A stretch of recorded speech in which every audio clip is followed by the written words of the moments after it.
All right, welcome everybody. This is episode number 16 of The Option. It's optionvolleyball.com, optionvb.com. I'm your hostess, the mostess. Actually, I'm going to do that again. I think we had sound on that.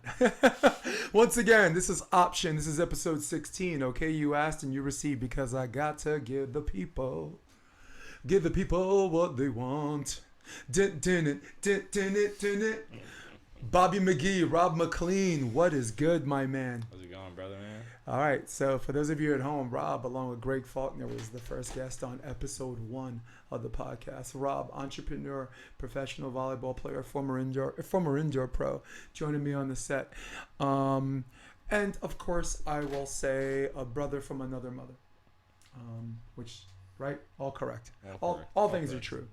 Oh, and of course, let's not forget my number one tech girl. The girl with the purpose in life. Her name is Miranda. Hi guys. Gagne. Listen, we have some fan questions. We're gonna tackle those right after this. But you ended the first podcast with talking about health and wellness and talking about vets. Is there anything you wanted to add before we get into some fun stuff here? To be honest, I think most of that. I mean, that's a long conversation. Just to touch on some of the things we were talking about. I just believe it, as long as it's a part of our values, right? So just talking about these debates, we have all these ideas about values and how like I have values or I have good values or they don't have good values. But then you look at what people talk about, nobody brings up mental illness or mental health at all. You know what I'm saying? And it's just sad to see, because if you talk about people around the streets, it's about guns, or it's about mental health, or it's about homeless. All these things are connected through mental illness, and it's just again lacking the discussion. You don't have to do things, but you got to at least have the discussion. Yeah. And I think I'd like to top off on that by saying that it's connected to everything. Mm-hmm. Right? You look at homelessness, right? It's mental health. You look at suicides. Sigmund Freud once said one's want to preserve one's own life is the very essence of sanity. You have to be crazy if you want to kill yourselves. Gun violence. And I know, whatever political party the timing of talking about mental health is bad right after someone gets shot, but it's something that can't be ignored. I mean, these are people that are, if they want a gun legally or illegally, they're going to get it because they're just not right in the head. They're going to look for some other way. Drug addiction.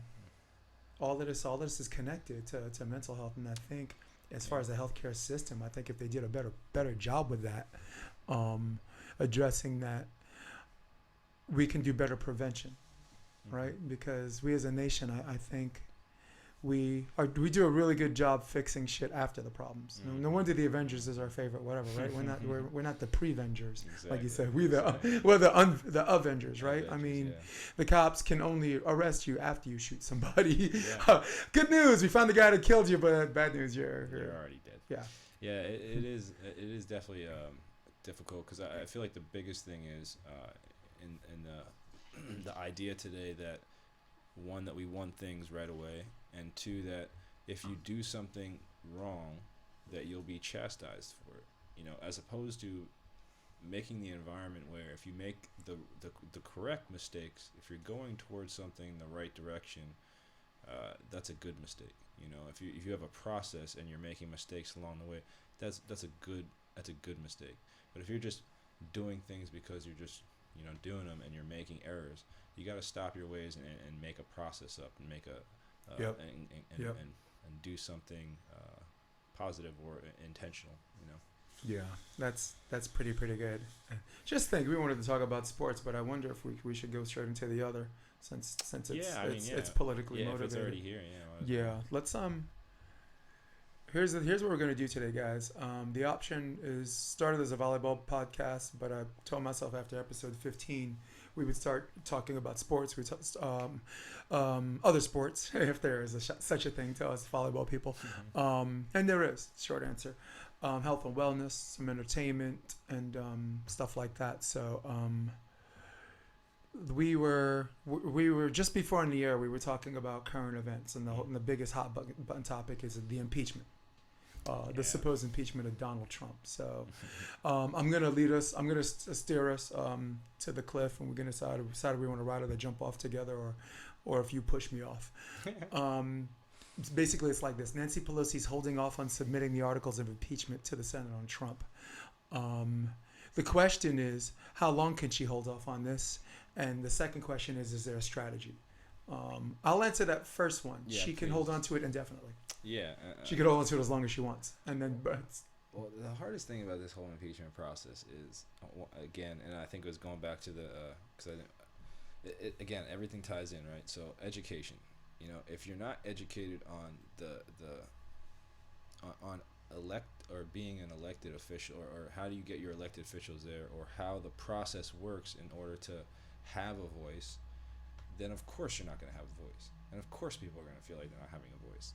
You know, so if you're not educated, not just educated in that I can read or write or have a conversation, but educated on a specific topic that you want, that affects your life, right? That's education. You know, it's not, oh, I've made it through grade school, or oh, I've gone through college. It's, you know, if you can't use that information, then your education was pointless and you've wasted time as opposed to accruing to something. You know, so. yeah. I just think it goes back to education again. Like, there's a lot of people on this, in this election to come that have ideas, but the difference is how can they applicate them, and it's always going to start with education. You know, It really is. And I like that. And we think when we think of new bright minds, young minds, we think of Yang. Gabbert's still young. She wasn't in the debate. Booker's been around, still young. Amy Klobuchar, I don't know if she's young or old. I just think Midwest, when you get when you turn a certain age, everyone just looks like, how old are you? I don't fucking know. So let's start with educating the really uneducated on this. All right. So basically, here's what's happening, and everybody agrees with this, whether you're this way or that way. Here's what happens. They go through this impeachment process. Everyone knows that the Congress is predominantly Democrats. So we knew the vote to impeach is going to be overwhelmingly yes. All right. When she submits the articles of impeachment, the Republican Senate is going to vote no. So for the people who are really, really dumb, and I'm looking at the camera right now, don't act surprised. Don't act surprised when he walks. Please don't be like, oh, I'm shocked at the integrity of the Republicans. No. The integrity started when, regardless of the impeachment, the actual articles of impeachment, for those of you that actually read, regardless of it, they were going to vote yes anyway, and the Republicans are going to go vote no anyway. So we could cut the drama right now. Don't be, for the dumb people. Don't be all dramatic over you're shocked that they voted no. Come on, stop. So those are the dumb people. Now for the people of who are thinking strategy here. She can hold on to these impeachments as long as she pretty much indefinitely. Do you think her strategy is to wait till the election? Like, if he wins, do you think she's waiting to see if they take the Senate? Well, I think that is a really good point. I think it would be really bad look. What's up, Jaron? Continually on the Democratic Party if, I mean, they're just in a really bad spot. You know, they had an opportunity. They took their opportunity. It was a really stupid idea because it just takes all the time for our Democratic primaries, or our Democratic debates to be cast over by any type of Republican news. You know, like at this time, it should be all about blue, all about how we're going to come together as a party, how we're going to understand what we're doing to go forward to conquer the Republican Party, you know, or conquer that Republican candidate. But it's just, again, we're just talking about what should we do with the Trump. It's already done. Yeah. It's already over. It was over when it started. So why? I just don't even know. And again, not trying to be mean, but I don't know why it's even a topic because it's already over. Exactly. It's just as over as Bernie Sanders not being the candidate last year over Hillary Clinton. Before the nomination even 90 to 10, but she still won. How'd that happen? Because people find what they need to find to go forward, and they use it to progress, and that's it. And it's sad, but we're not going to change anything until we actually want change. You know? Right. They say drain the swamp, drain all the swamp, not just the pieces that you want. Not just the ones you handpick. Mm-hmm. And that's where I think the obvious big blue backfire is when he walks.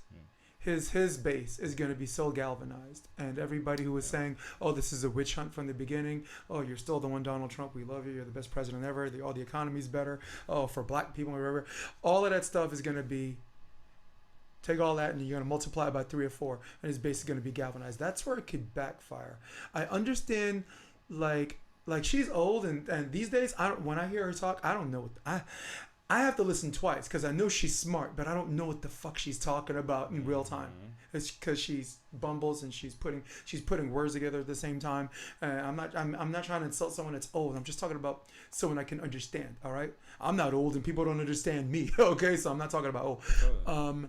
And I think I thought about it a couple of nights ago. I'm like, what if she's waiting for either A, for him to get ousted, or B, for the Senate to take back the majority of the whatever? Does she play her card then? What's up, Phil Burrow? Gonna be on the show, boy. I think it would just be a terrible play. I think they should just go through with it, take the loss. I mean, it's not really even a loss at that. I feel like people have just come accustomed to understanding again. Like, we're going into another election. I feel like people didn't think that Trump was going to run again. You know, that this 4 years was so difficult that he was going to run again.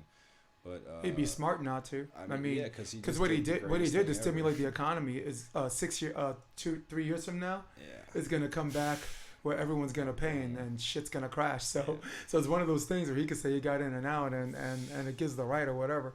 So the best thing he could do is be like, all right, peace. And that's what people say about Obamacare. Like, that Obama, did it. He enacted it so late that it went into another person's presidency and couldn't really get established because, one, it was being repealed the whole time, but two, a system is created so that it can be approved upon. It's not, you don't put into place, a perfect plan. Obviously, if you're building a building, it's a different story. But if you have a plan, you put into place, it's supposed to be corrected. It's supposed to be approved upon, upgraded. Right. But it's the initial idea of, like, that everybody should be equal. It goes back to that same understanding. Yeah. So. And like you said, the process and the Constitution should take precedence here too. If you think about, for those of you that read listen, it's 654 pages. Mm-hmm. Not all the Democrats read all of it, and the Republicans, I'd be surprised if they read any of it. And I'm not showing a lefty bias here. I'm just showing concentration.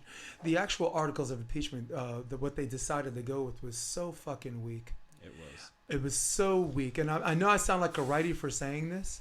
It's basically the abuse of power and the quid pro quo is, for those of you that are watching every channel, because Fox is going to say that's a farce, and whatever's going to the left channels, CNN's pretty left, it's more left now than ever before.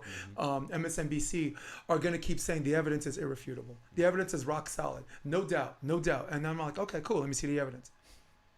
Well, it's basically eyewitness testimony of people that said it goes on all the time, and then this person said that Donald Trump said it, and then when they asked him, did you hear him say it? No, but my friend said he had it, and the only person that actually talked to Donald Trump about it said no. So the reason why it's a weak argument is for two major reasons. One, there's no evidence to suggest that he asked them to investigate Biden.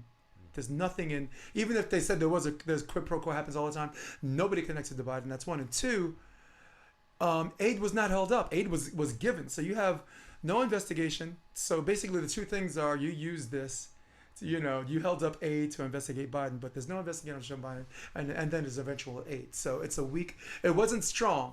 I mean, it was enough to talk about, but not enough to vote yes. So that's where that's where it's going to get kicked so fucking fast. Our heads are going to spin. It's just so difficult because, again, like, how do you get news? How do you get news nowadays? It's like you have some sort of... Gotta go everywhere. You have to go everywhere, and then you have to make up your mind yourself, like, on your own. And then it's not even about what you believe. It's about what you feel is factual, and that becomes what you believe. Yep. As opposed to having a further thought on what the situation is, instead of just trying to find the facts. it's exhausting. That's why people give up. That's why people don't want to vote. That's why people don't want to go out and do things for the country, because they feel as though the country's not serving them back. Of course, everybody is blessed with freedom in this country, right? But that doesn't mean that's where we should stop. That's where it should start. Yep. That's what we started with. We shouldn't go back to, let's keep starting. Let's move forward. Yeah. So for those of you listening, don't be too fucking depressed. We're going to cover sports. We're covering the UFC. We're covering football. But this is a current event, and in conjunction with the podcast, that's what I got to do. Jan Barreto said he will walk, although it will affect the debate in the general election. Bernie, because I guess he thinks Bernie's going to win, will tear him apart, and only if Bernie is the candidate, because everyone else is going to be destroyed. Even religious groups are leaving Trump trains anyway. Before I answer that, I think there's 3 people that can actually beat Trump in a debate. And though my girlfriend and I had an argument on debates don't matter or whatever and this and that, she thinks it doesn't matter because she's under the impression that Hillary won all 3 debates against Trump, which I disagree with. Totally disagree. Because we both know that the debates aren't based on facts, unless you have a memory so sharp that you're fact checking them on live TV, which is have you ever seen Joe Biden debate Paul Ryan? Congressman, it was a VP debate. He was Crazy Joe, Mr. Memory, can't even remember what he had for breakfast, rolling off numbers and percentages, and everyone was just like, maybe that's true. Okay, right? It's pretty specific not to be true. So I think Bernie can beat him because Bernie talks louder. Like if Trump raises his voice, Bernie can talk louder. I think Biden can because Biden stands his ground, and I think Tulsi, who's probably not going to be nominated, Tulsi can because if you consider her background, the military service, 7 years in Congress, and her, like Bernie's been saying what he believes for 40 years. She's been consistent for her short political career. And Trump, anybody else, if Trump's a douchebag, right? Everybody else is going to play the victim, and no one's going to vote for a fucking victim. Everyone's going to be like, oh my God, he was acting like this. Oh, that's not presidential. Voters don't want to hear that. Voters want to hear what the fuck are you going to do about it? All right? Biden's going to do something about it. Biden's like, you want to go? We can step out. We're going to have an arm wrestling match. Then you get Bernie being like, all right, let's start over. If you want to interrupt me, I'll interrupt you. All right? Do you want to start fresh? And then you got Tulsi. Go ahead and talk about her.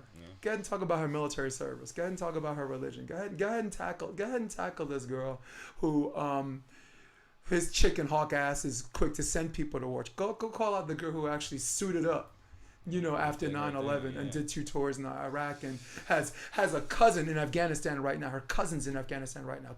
People fucking died. So dang it. So those are the 3 people that. Well, I gotta give a list. Or you gonna give a list? Please. Oh fuck yeah! It's a podcast, my dude. Who can beat Trump in a debate? Go. All right. Well, I mean, I'm just gonna add because Gabbard's your girl, so I'm gonna add in my dude Yang just because Yang gang. he dices it up with the facts. He's trying to make people smart. Yo, he got a math hat. Yeah, man. He got a math hat. Did you see the math hat? That's too good. And a pen. Make America think harder. I want one of them hats, dude. Don't you want a math? Come on, isn't that sharp? Don't you? Who wants a math hat? Raise your hand. My hand's raised. Miranda, raise your hand. Come on, raise your hand. There you go. Present. I want a math hat.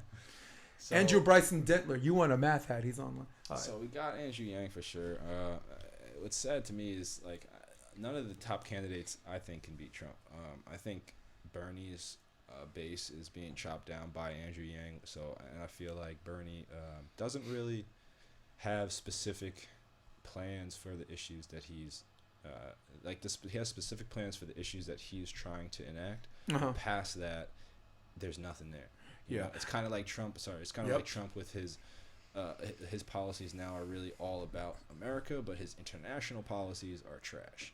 He's not trying to listen to nobody about trying to get better. So, do you think crossover support is important? I mean, the Democrats were like, Trump can do. Remember last election, Trump can do what the fuck we want. We as long as we have a bigger turnout, we're going to win the election. And she did have more votes, but that didn't work. And the same party that was bitching about the electoral college is the same party who didn't have a problem with super delegates, but whatever. People that are blue, people that are left feel as though everybody is down for the same cause, which is, quote unquote, like identity politics or like everybody loves one another. Like that's not everybody. But Yang has crossover support. He does. And that's what I'm saying but so does Trump. Yeah. You mean to name names? You know Jeff Schitzel?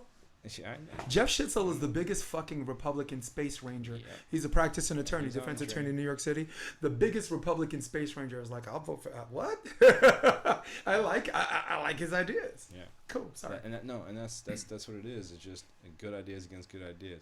I mean, I really don't think Trump has anything to run on this time. No. But I don't think he had anything to run on last time. Yeah. Well, incumbents don't run on. Yeah. And this goes back to what we were talking about before. Who can beat Trump in a debate? A debate is not about facts. It's about like visualizing, like giving people a visualization of the future and showing people if you're a leader among other leaders. Strength. That's it. Hallelujah. That's it. Amen. If you can speak on TV, that's why I forget who it was. I think it was it Nixon and Kennedy? Yeah. Was that the first ones that did on TV?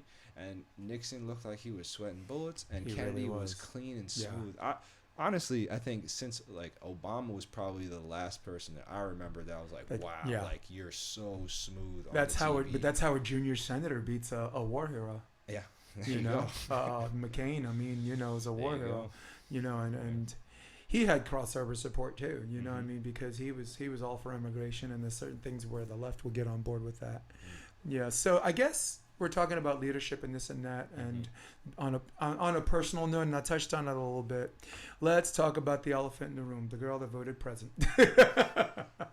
The girl, I got a lot of flack, and people were texting me or messaging me because they know that's my girl. Because the same people 4 years ago were like, hey, I think we should have a strong woman president. You know, I think we should have someone who's progressive and, you know, who's whatever. So a strong woman, boom. A strong progressive, she's a lifelong Democrat.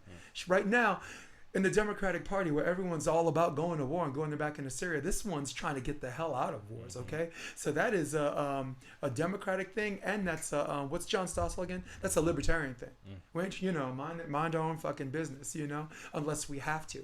So, and before I go on, I want to reiterate that anti-war is a general term. Anti-war means war is a last option. It doesn't mean let people punch us in the face and be like, oh no, you don't want war. No, war is the last option before we send our brothers and sisters off to get their legs shot off while this one was on TV playing golf. All right. So the whole time, the whole criteria, woman, good, lifelong Democrat, anti-war, good, all down with education, which is a weak platform to run on, and she did it boldly.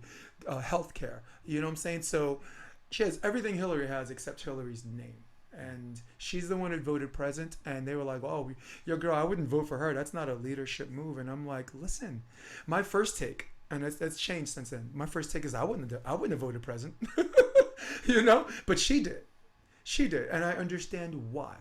I understand why, because, and we talked about this, and basically, if she votes no, she's voting against her party lines, right? She votes yes, she sells out the people who supported her, because the whole time, for months, she was saying, I don't care about impeachment. You want to impeach him? The best form of impeachment is the general election. Let's beat his ass then.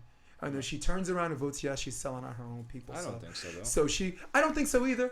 I don't think so either. I'm just saying where she's coming from. I hear you. I'm you just know saying, where I she's agree with coming you, from. And like seeing it from her perspective, like, you know, there's really no win there. Yeah.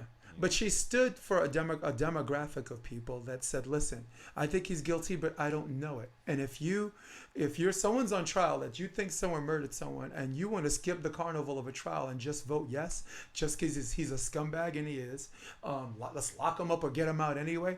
The process, the Constitution is not being upheld. And that's a principle thing that she stood for. And and you know what? Like I said, I maybe I'll understand why later. Maybe history will be more kinder to that decision than we are now. But to take that as a straw man argument that she lacks the leadership capability, where her entire life shows a pattern, is unfair and it's weak.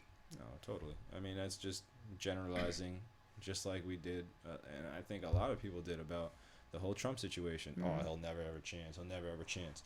Just because he acts a certain way doesn't mean he doesn't have what other people want. Yep. You know, which is strong leadership and a path forward. Yeah. You know, and I mean, honestly, look at Hillary Clinton. it's funny that people always talk about Trump, and what I use to keep myself from not getting all like riled up about all that stuff. You know, there's a lot of incendiary stuff out there. Just, you know, Hillary Clinton was horrible. She was the worst. So, yeah. So it was just it's just very crazy how Hillary Clinton. It's the weirdest thing I ever heard out there. I know.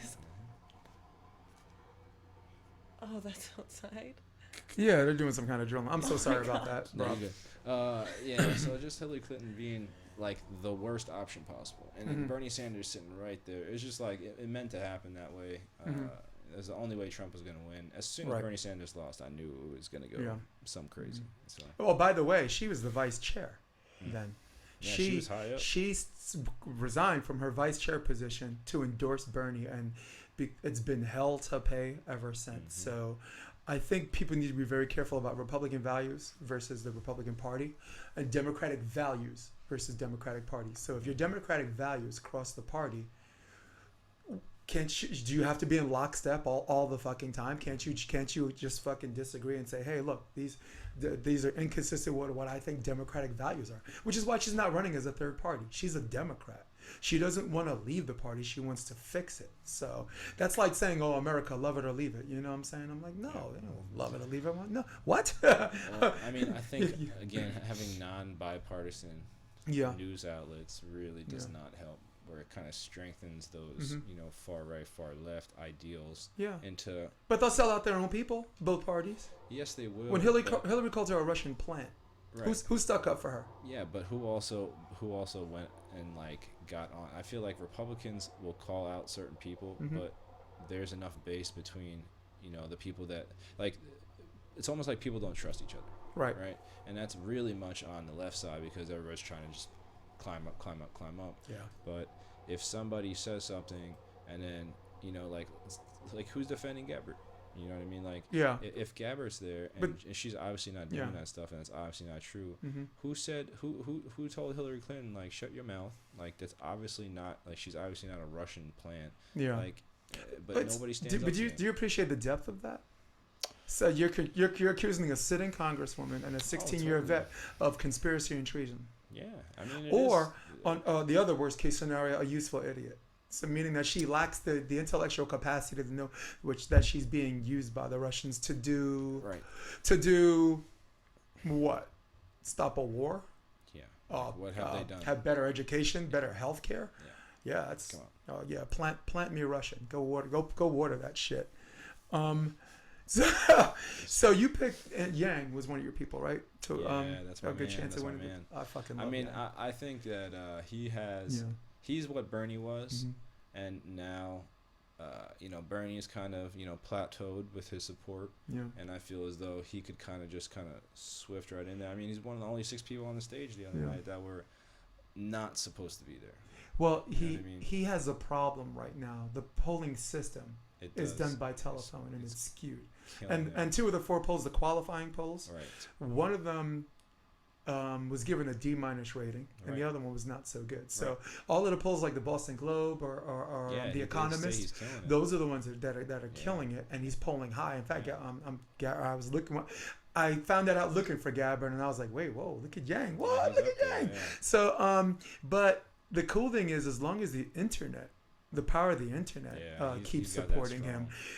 He donation thresholds. The dude has no problem making that. I mean, the 2 ways you have to have unique donors. Right. He met 200,000. He just blew through it. But that's what I'm saying.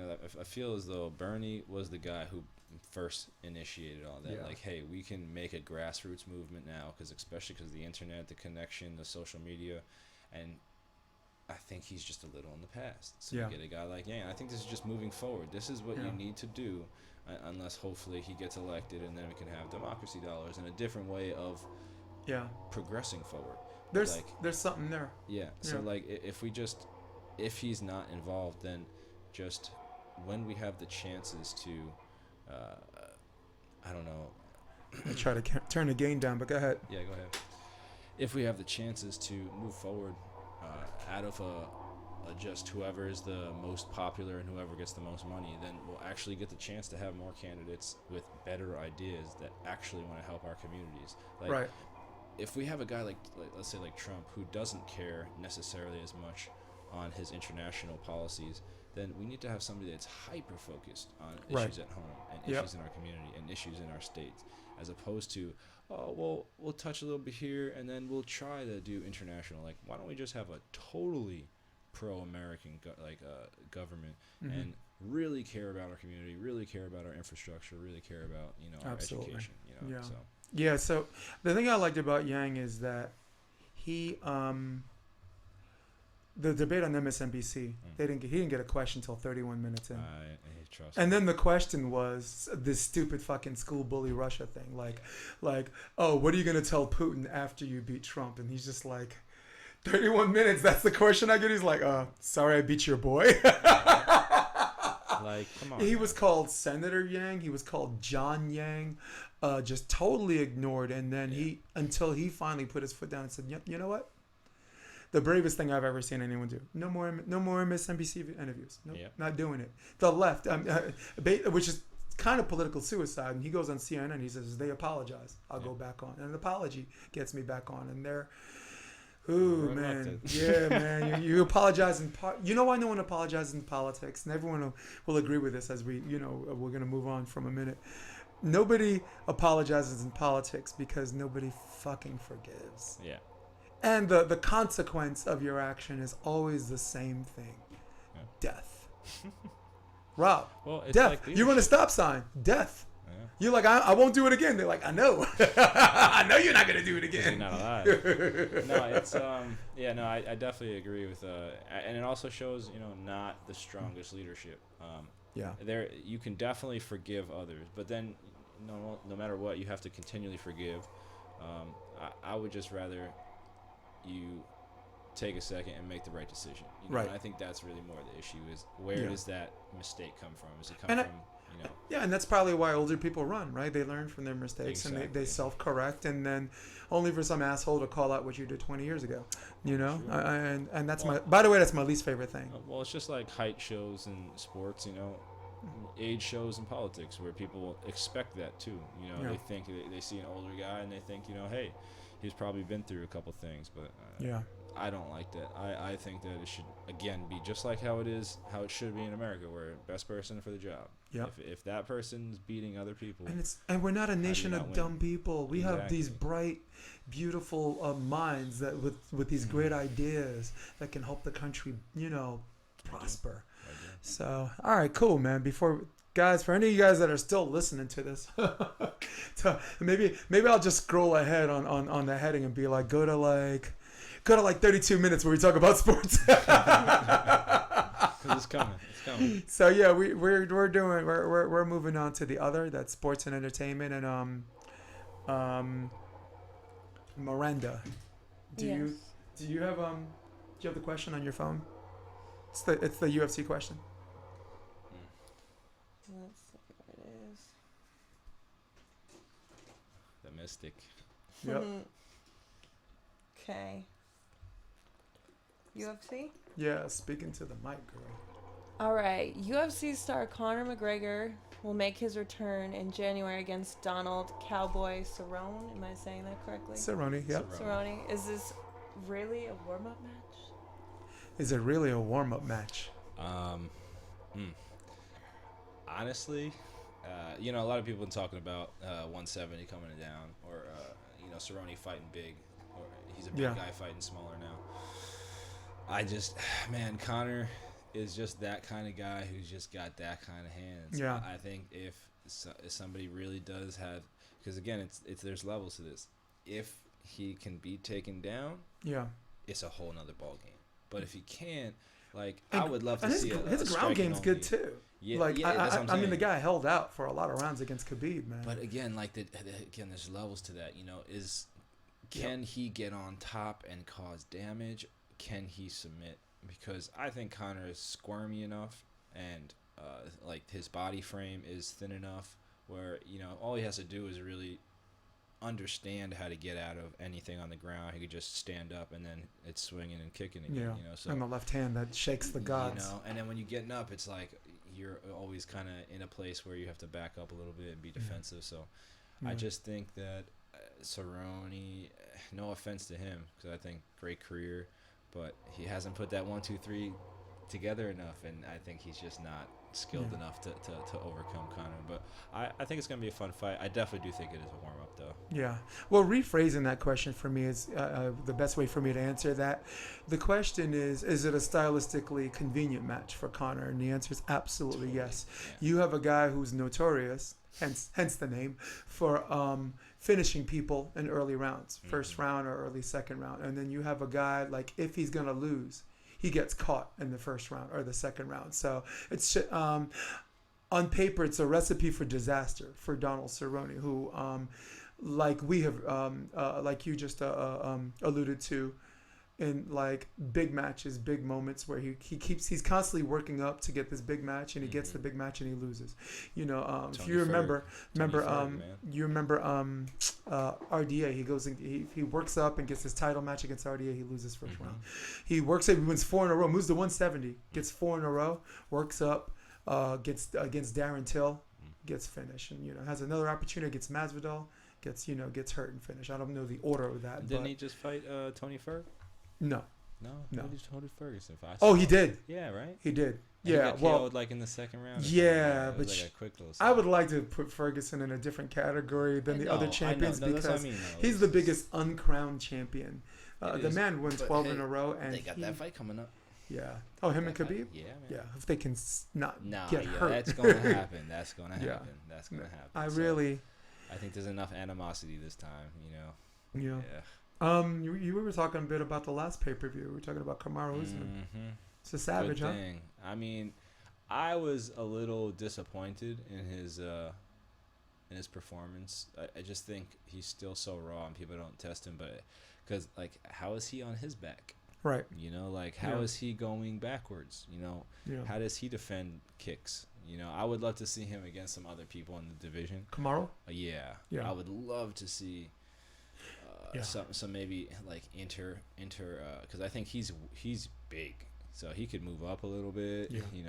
He could do some other things. So it would just be very interesting to see what he's capable of.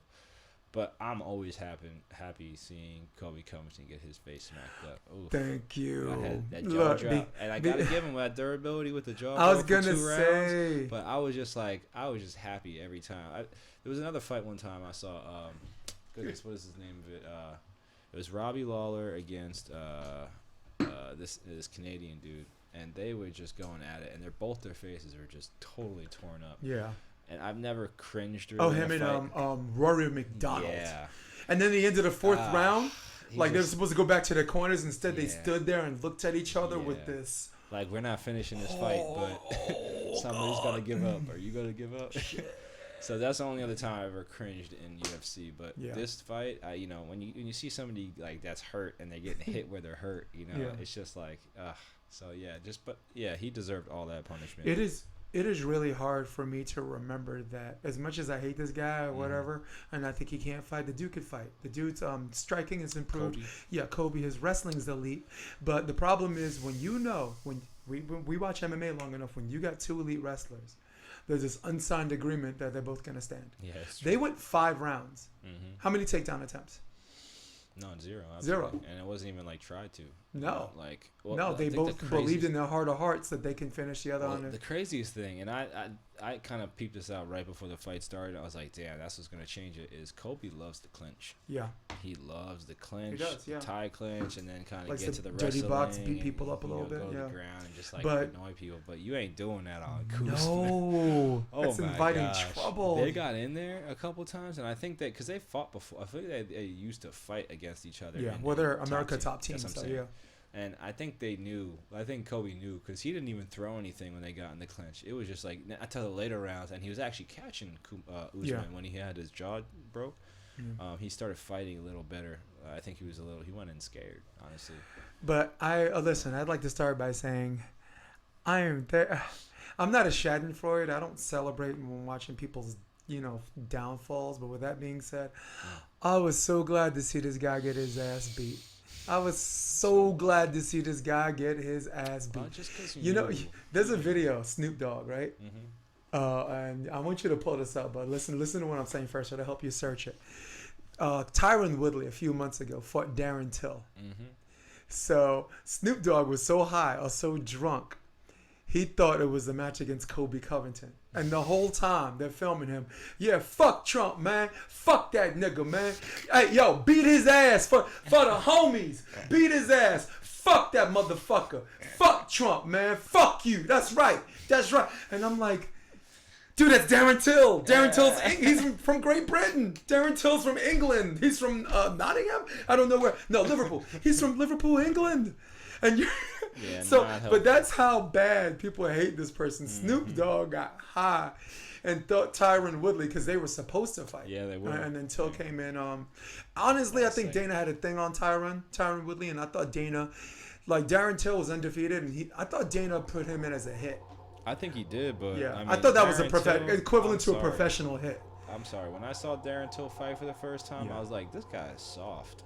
He only threw, yeah. He's soft, And Tyron dude. exposed him. Oh my He only threw God. one strike, by the way. But all the In that whole things- match, he only got one hit. But that's what I'm trying to say is like this guy threw all these things. Well, I've seen him fight. He threw all these things like over right, good straight left, and they caught him a couple times too, like Tyron. But this guy swung one time, and this guy couldn't pick it up. Like Yeah. you on a different level, Let's see man. if they have it. Let's see. I don't even get that. Snoop Dogg disrespects Darren Till. Yeah, put that one on. We'll So be let's see able to what it hear it. says. We're not gonna hear it. No, I don't think that. So let's wait a couple of seconds. There it is. Now you're not gonna hear the sound. The audience is gonna hear the sound. The whole time. Oh, that's a Darce choke. And you know what the crazy thing is? You're right about his questionable ground game. That wasn't even like in all the way. Like anyone that knows this, Yeah, that's insane. but like you get Tyron Woodley, who doesn't throw we'll any get out of that. punches, into a Darce choke in the first round, second round. Yeah, he's gonna tear this guy's head off. That happens in the 5th round. He might get burnt out in 20 seconds, but he Darce choked him for damn near 40 seconds. Yeah. Oh my God. Like, that's insane. So who wins? Yeah, but that whole time, that's how much of an impact that Colby Covington had. Colby Covington played the heel because his style wasn't what the UFC wanted. Well, yeah, they were saying that Yeah. recently. That Yeah. they said that they were gonna cut him Yeah. because they didn't like his style, and that so apparently he started hanging out with Bobby Lashley and like Yeah. all these like WWE guys from back in the day, Yep. and just recreate his character. But that shows you how little it takes to incite people, to just make comments that just put people over the edge Yeah. for things you don't even believe in. He didn't believe it. That's why people wanted him beat. Yeah, because it wasn't real. It was not real. No. And if he just came out respectfully did that, but he's trying to like gloat and put it in your face that he's fake. I it's think just like, it drove him nuts a little bit too, because this persona he did he knew he got couldn't hit. cash those checks. That's He why. did a workup all the way to the interim title, all the way to bringing it to Donald Trump.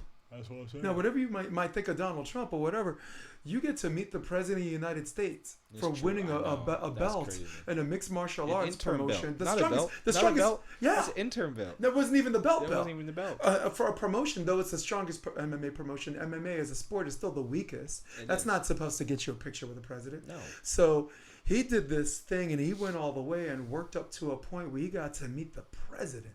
Well, And Donald Trump came to his sons came to one of the matches. Well, I do gotta say, and this is totally a slide on Colby Covington, but the president wasn't really getting a lot of people coming through anyway. Like you had all professional and college teams saying they're not going to the thanks White for no House. thanks. So What are your thoughts on that? I think everybody has their beliefs. I don't think as a team that you should have to not go because some people believe a certain thing. I think that it should be, hey, if you guys feel, and I know that would be like a big racial thing, but I think again, like when you break social norms let's say, it's always white guys that go to the White House and, give President Trump, but it's always the black guys that say, I don't want to go, and then on top of that, it's when you start getting black people going, it's going to be, you're the black guy who would go and support Trump. No, I just want to go to the White House and be a part of something that I earned, you know? So you earned a visit to the White House regardless of who the president is. There is no wrong or right answer. It's just that people shouldn't be grouped into other people's decisions. And I agree with that in the sense that the whole collective whole shouldn't. Maybe there's let's say the Golden State Warriors win. Let's say there's 2 people that want to go and 10 people that don't. That's not right. Let them go. Maybe I would want to go because 1, I've never been to the White House, and 2, that's what I'm saying. 2, the man's got to look me in my eye and shake my hand, and maybe I got something to say. Right. Like this whole social justice shit, to me is not activism. I mean, sitting here talking about how it's an effed up world, we should all go live in a log cabin, it's not activism. You and me, to our credit, but much to our chagrin, we're talking about or whatever, we're just discussing it. This isn't activism, okay? I'll give you an example. If you're a born-again Christian and you have these Bible studies and you talk about what's right and what's wrong, that's nice and whatever, but that's not activism. Activism is going to Rikers Island or Brooklyn House of Detention on Christmas. Go sing some Christmas carols, talk to some people as individuals. Tell them if you don't believe in God, that's fine, but if you do, there's another way, literally another way out. So symbolism is not activism, and that's where I stand with the whole White House thing. And we can go to Kaepernick and because this whole thing is spinning the right direction. Kaepernick to the Piston, to the new quarterbacks, everything. Right. We're going somewhere. So I never thought much of him taking a knee because it was symbolic. And until you read, and you're like, okay, this guy's contributed here. He's doing this. He's practicing what he preaches. And I think it's okay for you to want to go to the White House and meet the president and still not like him. All right. George Bush was a Republican. To me, it's not a left or right thing. George Bush was a Republican. Nobody refused to go to the White House because it was him. And it's okay to go to the White House and not like him because your meal was McDonald's. Like, come on, man. You're gonna go to freaking Trump's place all the time. Like, you couldn't bring out your own lunch, the lunch you get each day. Because I know this guy's not eating McDonald's. You're gonna bring out McDonald's and Chick-fil-A. Freaking, come on now. That's terrible. God. That's terrible. At least get equals cheap. I don't know. Just something local. Goodness gracious. Yeah, I think that's hilarious. I think people just need to be unassuming, as far as that's concerned. Because meeting someone in person and hearing stuff about them are two entirely different things. Sometimes you want to see the man everybody's talking about. Look him in the eye, see if that's who he really is. It really is hard with the stuff that he's done. And I say this again, he could have done everything amazingly. He could have done everything amazing. We find out in 5 years, but he could have done it a different way. Right. You know what I mean? Yep. Like they say, there's been DACA, camps and ICE camps in all the Obama administration. Right. We didn't hear about it. There wasn't no human rights violations. No. That's probably why we didn't hear about it. Yeah. You know what I mean? Like, it's like, come on, guys. Like, you can't, if there's smoke, don't just say there's not fire. Yeah. Like Fast and Furious. There is, but like Fast and Furious, right? Started under Operation Gunrunner under the George W. Bush administration. They found out about it and they got rid of it and they changed the name, and then they continued to do the same thing under Obama's watch. It was called Fast and Furious. And if you're a writer, you think Obama started it, but if you read whole words and sentences, you'll see that it was not. It's not a politics thing. It's just weird, Yeah. So let's We were touching on combat sports. Now we're gonna go to our sister. I'll call it de facto combat sport in football. All right, Miranda. That's the one after the UFC one. All right. This is the year of the African American quarterback. With 5 of the top 6 QBs being black, what chance does one get the MVP this year? Well, I'd have to say pretty high. I was going to say, go ahead, Rob.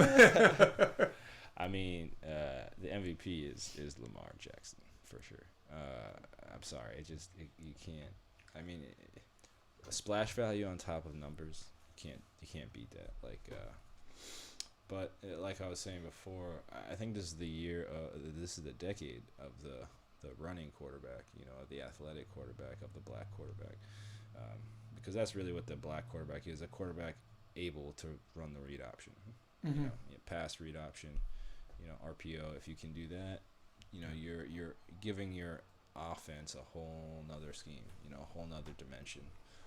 And that's all you're really looking for in offense, is being able to throw different looks at different teams and see what they react to well and what they don't react to well, and then just beat them up with it. So. Yeah, and I think Kaepernick. We were talking about Colin Kaepernick. He kind of innovated it in the sense that when you watched Michael Vick do it, when you watched Renzel Cunningham.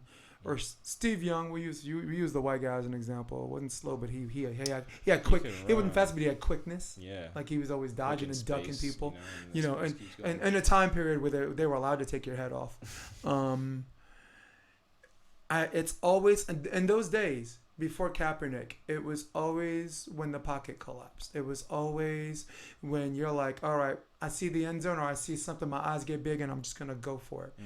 And the difference between then and now is, and this is pretty much noticeably, just in my opinion, using Kaepernick all the way up to this point, it's not a desperation play. It's not a play when the pocket collapses. It's a design play. You're handing off. You're actually going to literally hold hands with the football with a running back, and you're going to see movement, and you're going to try to let it go, or you're going to take it and run. And man, did Lamar Jackson, who, by the way, is a terribly accurate thrower. He's had a perfect passer rating 3 times this season. Well, and that's again thanks to John Harbaugh. If you there's a couple of statistics on that make it a really understood fact. First of all, they run like 2 and 3 tight end sets, which is just ridiculous. Nobody has linebackers or dime or nickel corners to do with that. Well, it's something about big white guys that can catch, and you're like, hell, I'm going to leave. Exactly. You know what? For $2 million less year, I'm going to leave him in the game. It takes him a while to get there, but hey, that means Lamar scramble around a little bit or makes him think about he's going to run a little bit or not. So, definitely big ups to John Harbaugh. But the big thing is if he throws in between the numbers really well. So they run a lot of things in system to get him to throw straight down as opposed to staying in between the numbers and throwing outside the numbers towards the sideline. It's a little bit less of a angle. It's a little easier to throw downfield. A little easier to be a bit more accurate. He's got one of those too. Yeah, but a great job, fantastic job coaching. They also picked up Ingram, which was a freaking huge. Yeah, New Orleans is running back heavy. You knew they couldn't keep them all. Yeah, but I mean, even it's just like he was the perfect back. Like if you would have had Alvin Kamara on the, they just needed a downfield runner. They don't need a guy like Kamara who's a little bit can move around real well, can move well in space, but not a guy who's gonna run over people. That's what Lamar needs. He doesn't need another guy like him. Right. He needs somebody that's a power runner. But you're big up to John Harbaugh, right? Like you said, because he didn't try to make a quarterback fit in his system or his style of coaching. He's like, wait, you can run and you're accurate? Well, I think cool. Ozzie Where do I Newsome, sign up? His last good act, right? He said, "You're gonna do what I told you to do," because he's the stud, man. I mean, I saw Lamar in Louisville, and people were like, "Oh, he can't play quarterback." They were talking about him playing wide receiver. Yeah, but even when he was in Louisville doing 3,000 and 3,000. 3,000 passing yards, 3,000 rushing. That's insane. Whoosh. That's insane. Whoosh. He was doing that in Louisville his sophomore year, I think, and had a down junior year. But they were talking then that he couldn't play quarterback in a pro system. But yet at Louisville they're playing a spread system, system. So if you're not able to, it's not about being a drop back quarterback anymore. If you can drop back, that's great, but that means you have to have a great running game, a great front line. The game's changing. So, and this is what's happening. And Kaepernick was kind of the first phase of that. But then this is why athletic quarterbacks are raising. And conveniently, who was his coach? Exactly. John's brother, Jim Harbaugh. Exactly. Yeah. People that are just open to change the game, do a different thing. And Jim's back in. John's always had that, though. I mean, they were trying to get Kaepernick. When no team was willing to look at Kaepernick. If you remember, the Ravens were like, hey, come out in a couple of days. And then Kaepernick. Then you remember Kaepernick's girlfriend sent out this ridiculous tweet about Ray Lewis being an Uncle Tom. I don't know. And then he got that. disinvited. They were going to invite him to camp to try out, and then his girlfriend tweeted. Yeah, see, I've stayed away talked from the about, Kaepernick a lot. yeah. I don't know a lot about that. And I was like, oh no, you can't. You insult Ray Lewis. Yeah, you can't never come. Oh, here. Ravens? Yeah. No, you can't. Never. No. I mean, Ray also has a lot of people that don't like him in Baltimore because of his checkered past. Checkered past. Yeah. But again, yeah, you can't talk nothing bad about Ray. No, It's not there. That's sacrilegious. So yeah, so love me some more. Let's cite the other quarterbacks because we said there were 5 of them. Russell Wilson. Definitely. Mahomes. Yeah. Dak Prescott, who was actually top 3 in quarterback rating the entire season. Look, neither one. We ain't down with that. We ain't about that Cowboys life. All right. So you got Prescott, you got Mahomes, you got Russell Wilson, you got Lamar Jackson, and who's the 5th one we were thinking about? Let me think. Freaking Deshaun Watson. Oh yeah, he's. Wow, talk about flying under the radar. Yeah, I know. You're talking about college football too, and the work sweet Jesus, that man worked people. Both, even the one he lost. Yeah, he lost one to Alabama and won one to Alabama. 2 times in a row he went. So those are your 5. And the cool thing about Jackson is, and I'm gonna get a little racial here, but it's still gonna be funny. Like Russell Wilson's black, but he's also white. He's a mulatto, okay? Just like our president. My president is black, but he's also half white. Mahomes, looks like a mixed brother, right? Could be a light-skinned brother. Yeah, Lamar Jackson, that brother's blackness does not sneak up on you. I don't look at him and I don't see mulatto. I don't look at him, I don't see I'm Dominican. No, that is a straight-up brother, boy, and he is balling, man. Yeah. I mean, they were actually talking. Someone made a racial comment about his complexion, like the way he hides the ball because it's short sleeve shirts, and didn't he get I think he got suspended. He got into some hot water. I'm glad he didn't get fired because when you're in football, you don't make racist comments because you're just about football, and you see something. It's like, damn, I can't see that ball, and it came from an honest place, but it was also stupid. Right. So he got suspended for stupidity, and thank God not fired for racism. The guy's not a racist, okay? Yeah. To me, racist in the classic definition of the word is the inherent belief that someone is superior or inferior based on someone's race. That's not what he was doing. He was basically saying, I can't see the ball, Yeah. And it's dumb because when someone throws a ball to the fucking sun, is it white? I don't know. It's like, that's how they made the races. Yeah. Oh my God. Yeah, So all right, hey man, we tackled that pretty good. Let's move along. Wow, here's an NBA question. Go ahead, Miranda. All right, what's the biggest gangster move? LeBron to the Lakers or Kawhi to the Clippers? That's easy. What do you think? I'll go first on this one. Yeah, go ahead. All right, Rob McLean. I think it's Kawhi to the Clippers. This man, listen, you're going to have a lot of athletes that are stuck between contracts and they have to play somewhere. So they're going to play a couple of years here, but their end game is they want to wind up somewhere else. So they'll put in the work, but they're not putting in 100%, and the teams are usually mediocre and they're losing and they know the player doesn't care because he's just there. This is just a pit stop till he moves on. Not Kawhi Leonard.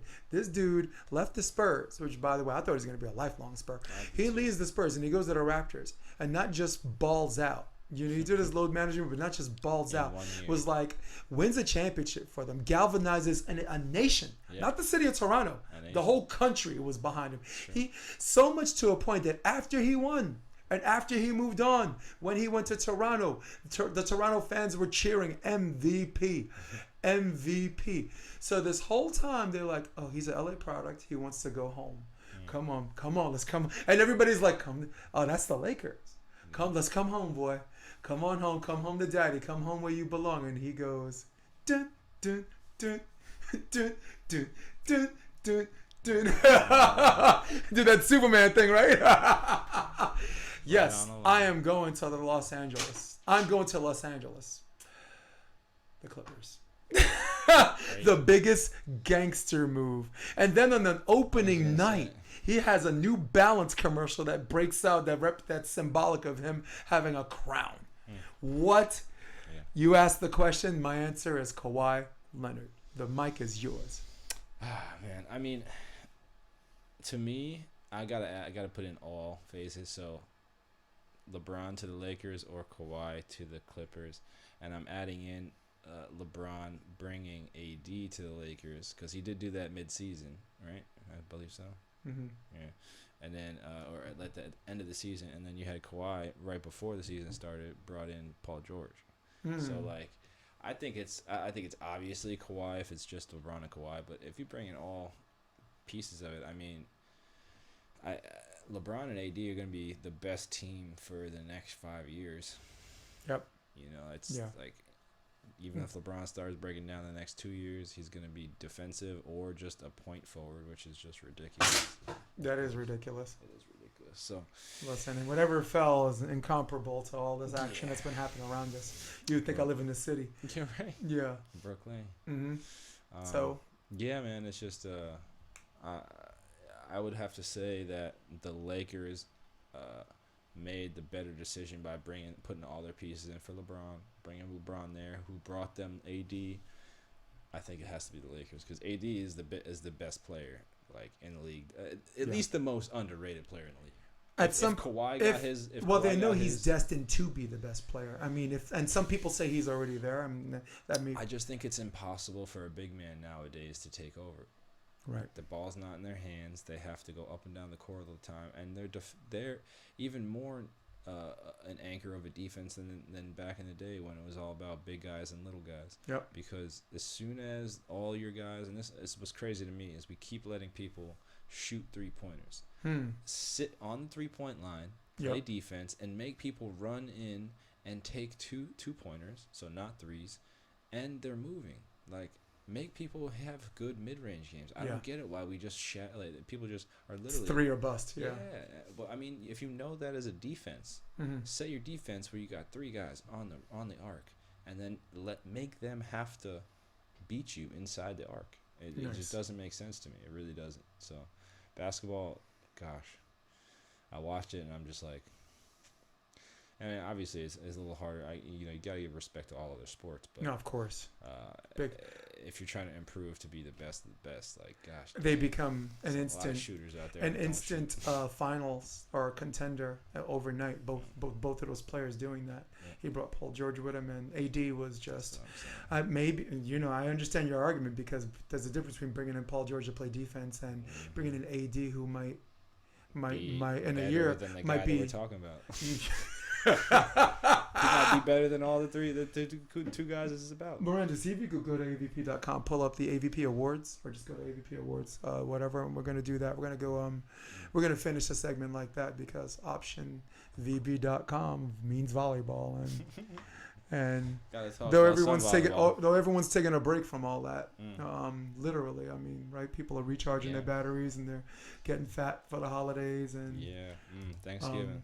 Yep. I just had pot roast the other day, man. Oof. Yeah. I'm actually going to do something called the Option Awards that are just different ones, like strongest personality, or I might actually do biggest D-bag or whatever. I mean, because I get to do whatever I want. So let's start with the first one. That's it. Scroll down. First one is best server, and they're doing it per gender, which I think it's cool, but I would like to see if a woman's the best server and the guy just give one award. I like that they do dual awards for guys and girls because the girls get left out. And it's crazy because, like, it's college volleyball. It's a sport. High school, there are more scholarship for women than for men. And there's this broad range of bringing a huge slew of female talent in. But when it comes to actually watching, it seems like people still like the men. So there's always, in these rewards, if they're not dual, the girls are going to get left out. Yeah. Like 9 out of 10. So we got best server for the women is Betsy Flint, and for the men it's Jeremy Casebeer. Casebeer's ride or die, and I can understand. I can understand that. Yeah, and his serve to space is ridiculous. If they're just talking about AVP, I would say Casebeer. Thoughts? Just AVP. Yeah. For the women, I don't think it's Flint. As much as I respect her and know her more than I know April Ross, I think it's April Ross for the women. I mean, for the men. I don't get exactly what the criteria is, but I know he had the most aces this season, and I don't necessarily. I think I was surprised by the numbers. When you see somebody serve as aggressively as he does, you don't necessarily you think you see more errors, and when he has errors, they're pretty big errors. Right. He does miss gloriously. But not necessarily not timely errors, and I definitely like his style of serving as a blocker. I'd have to say Rafu, but just on skill based, just being able to move the ball around, and I think that would really encase what to me is a great server. But yeah, I think with his stats for the season, that's. Yeah, I like that. I like that for two reasons. One, stats, and two, sometimes stats don't really show everything. Like if you can jump serve and get people to shank balls and get them out of system, or whether it's generating free balls, the AVP doesn't do a stat for that. Totally. And that's a huge lurking variable. With that being said, if he's in the game and he has 6 aces and 6 errors, he probably ruined someone's fucking day. I promise you. Yeah. And for me, the woman is April Ross. Yeah, Betsy statistically might be better though. But again, that's what I mean. It's like, is it over time? Mm-hmm. Does she have more aces over because April didn't play as many events? Mm-hmm. Do you know what I mean? So if we're just gonna go on skill based or stat based, April's obviously a better, more physical server, a little bit smarter of a server. Yeah, maybe. 100%. But Betsy is definitely up there with. She gets her. She stacks them up. She's at the server's line a lot. Dude. Yeah, I mean, just and it's fun being a good.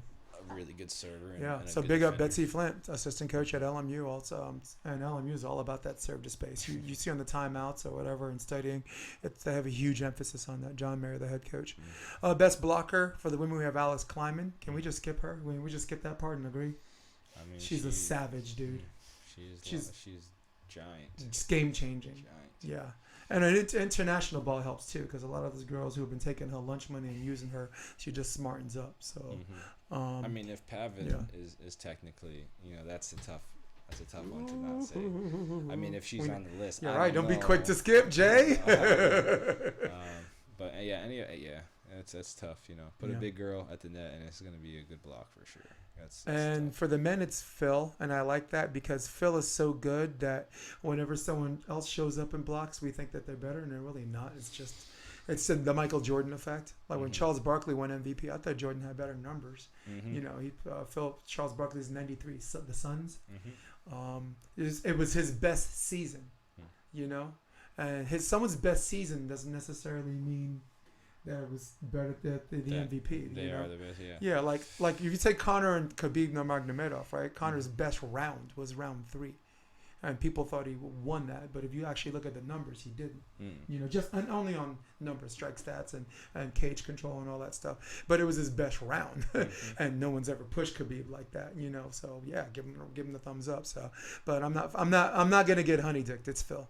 It's definitely Phil. That's why it's tough. It's like you almost need an honorable mention on the ones that are, lock solid, because like this one, like Jake Blocker, Gibb, really good. Bill Kolinsky, exactly, welcome back, man.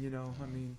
Yeah, there's just a lot of guys there. It's really tough to say like you're indefinitely the best, but maybe there's another person that was really close. Yeah, so there's David Lee. David, half of the season just came and made an impact. That is true. I mean, yeah. All right. Best defender, Melissa Humana Paredes and Taylor Crabb.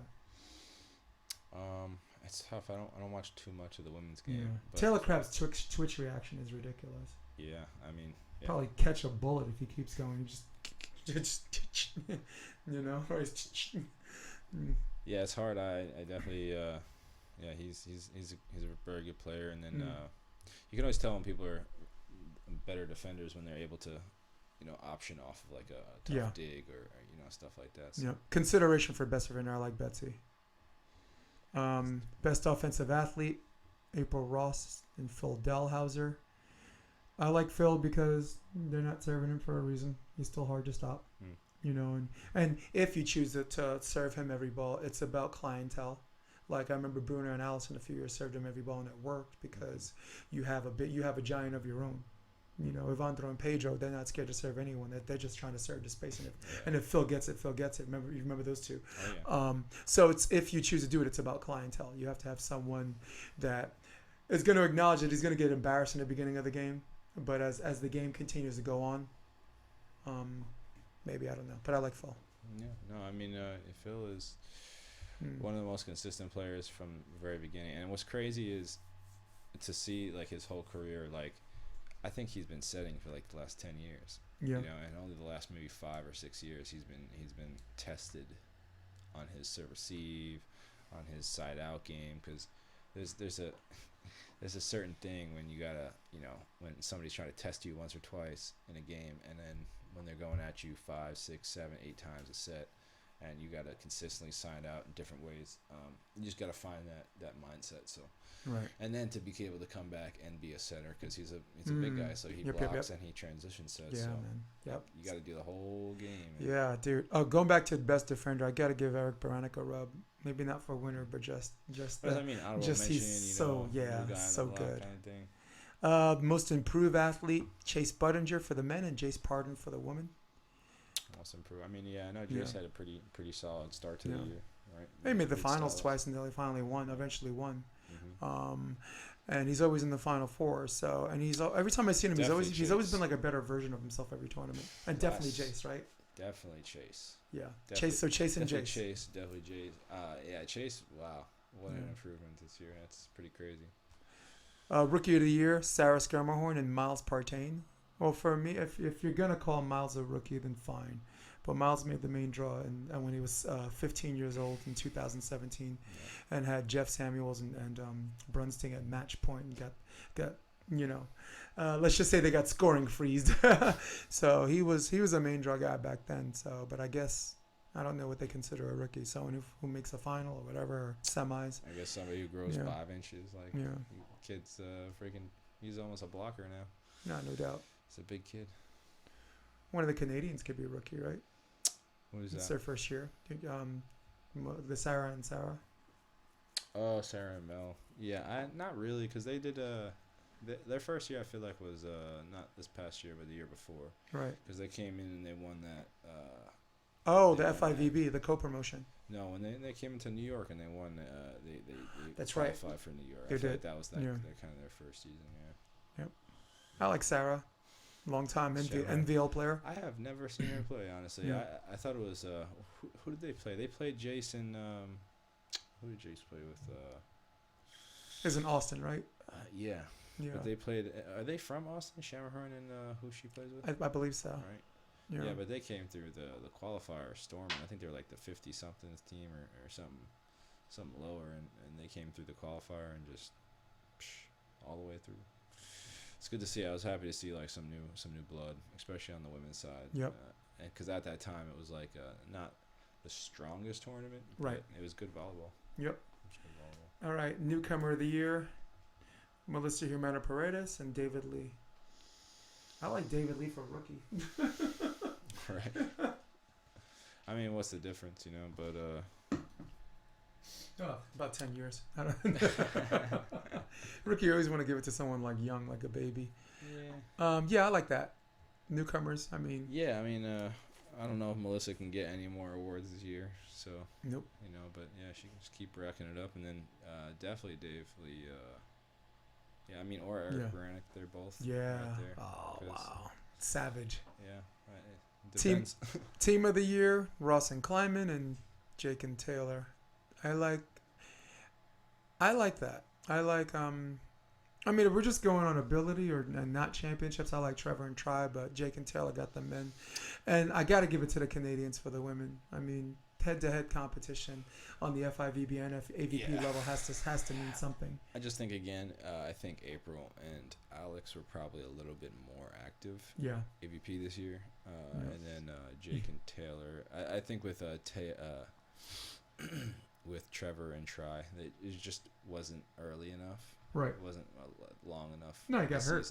Tri got hurt. Trevor won Manhattan with Reed Pretty. Yeah, that's what I mean. It's like it's just hard to have them as a team be, the best team all year. Yep. It's tough, but yeah, Jake could probably win that award. Yeah. Oh, no. Like 9 of the last 10 years. no doubt. He's had 2 partners in 15 years. Mm-hmm. Like that. An MVP, I definitely give it to Taylor. Taylor has upped his game, representing and domestically and internationally is just significantly improved and yeah, it's very interesting how. Mind you, I mean, can you imagine? Everyone calls him like this party animal. I'm like, and I'm like, I mean, yeah, the guy likes to party, but everyone thinks that automatically means he's undisciplined, that he's not doing the workouts. No, he's doing his off the court stuff. He's And he likes to have fun. And there are some people, though they burn out faster, that does give him the edge. I think him having a good time off the court allows this, and this is important. I think what he does off the court is none of my business. I mean, I don't even care. Does help make him more comfortable on the court, because when your escapism, because volleyball was a form of escape for some of us, when your escapism becomes your career, you need something else. Right. That allows you to just let loose, that allows you to come back at your job where you can perform your job like a mammal. And yeah, that's my MVP. Well, I think just talking about that, it comes even back to, the mental illness we started with, where if you create your intrinsic values correctly, you get energy from the right places, you won't have to go out. And I think that's what people try to talk about when they're talking about, quote unquote, a party animal is more of like, if you start to shape your life around a certain path, things will come to you. If you start to shape your life around another path, other things will come to you. So you want to kind of make your path the right path. But again, I agree with you. If, like, we have a great friend, Greg Faulkner.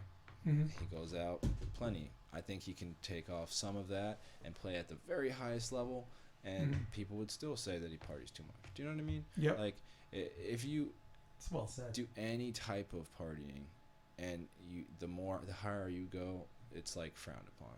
So it is very difficult. It's definitely a double standard, because I think, of course, athletes will know, don't drink as much as you could, because it can inhibit your performance. Agreed. Yep. And the girls, April? I mean, she's probably going to be the best girl on the court for the next couple of years. So yeah, I don't think you can fight that. Just continue to be a good setter, April, because ain't nobody trying to serve you. Well, interesting enough, though, I was watching the Brazilians play, and they served her a lot. Yeah. A lot. So. Yeah, they watch a lot of film. Yeah. So from AVP people, let's off the court. I know you're resting, but let's take a little while. Let's watch as much film as you can. Watching film is not only going to make you more competitive and win some of these games that put some of you mid-level guys or like bottom of the draw guys or high qualifier guys over the top. Film is so important, okay? And not only does it help you as in your career, because it's the career you choose, but I will say this. Watching video translates on the court as far as the game being interesting is concerned.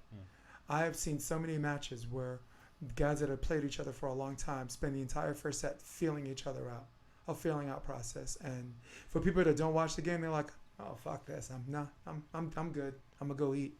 And the other players are just like, "Oh my God, next game," And by the time they get good, and by the time the feeling process is over, no one knows, because no one sees and no one cares.